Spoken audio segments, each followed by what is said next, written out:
Earth is becoming planet plastic. U.S. scientists have calculated the total amount of plastic ever made and put the number at 8.3 billion tons. It is an astonishing mass of material that has essentially been created only in the last 65 years or so. The 8.3 billion tons is as heavy as 25,000 Empire State Buildings in New York or a billion elephants. The great issue is that plastic items like packaging tend to be used for very short periods before being discarded. More than 70% of the total production is now in waste streams, sent largely to landfill, although too much of it just litters the wider environment, including the oceans. We are rapidly heading towards planet plastic, and if we don't want to live on that kind of world, then we may have to rethink how we use some materials, in particular plastic. Dr. Roland Geyer told BBC News. A paper authored by the industrial ecologist from the University of California, Santa Barbara, and colleagues appears in the journal Science Advances. It is described as the first truly global assessment of how much plastic has been manufactured, how the material in all its forms is used, and where it ends up. Here are some of its key numbers. 8.3 billion tons of virgin plastics have been produced. Half of this material was made in just the past 13 years.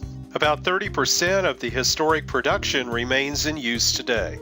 Of the discarded plastic, roughly 9% has been recycled. Some 12% has been incinerated, but 79% has gone to landfill. Shortest use items are packaging, typically less than a year. Longest use products are found in construction and machinery. Current trends point to 12 billion tons of waste by 2050.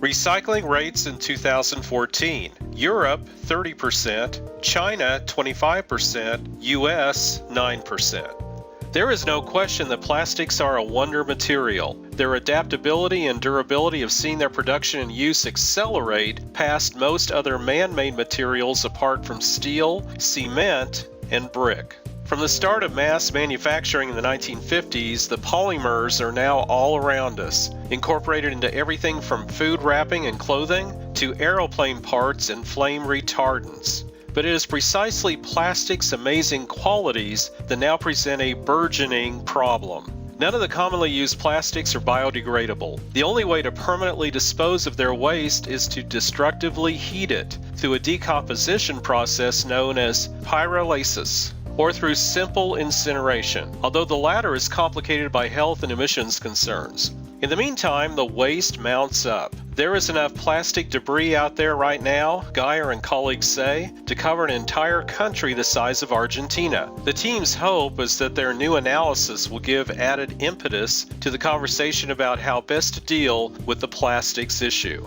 Recycling rates are increasing, and novel chemistry has some biodegradable alternatives. But manufacturing new plastic is so cheap, the virgin product is hard to dislodge. The same team, which includes Jenna Jambeck from the University of Georgia and Kara Lavender Law from the Sea Education Association at Woods Hole, produced the seminal report in 2015 that quantified the total amount of plastic waste escaping to the oceans each year, 8 million tons.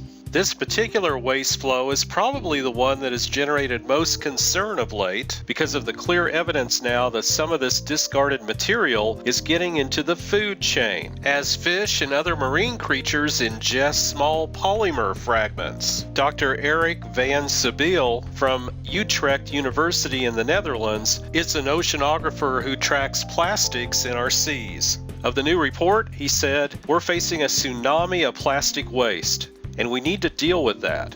The global waste industry needs to get its act together and make sure that the ever-increasing amounts of plastic waste generated don't end up in the environment." And Richard Thompson, professor of marine biology at Plymouth University, UK, commented, "If plastic products are designed with recyclability in mind, they can be recycled many times over. Some would say a bottle could be recycled 20 times. That's a substantial reduction in waste. At the moment, poor design limits us. To illustrate that point, Dr. Geyer said, "The holy grail of recycling is to keep material in use and in the loop forever if you can." But it turns out in our study that actually 90% of that material that did get recycled, which I think we calculated was 600 million tons, only got recycled once.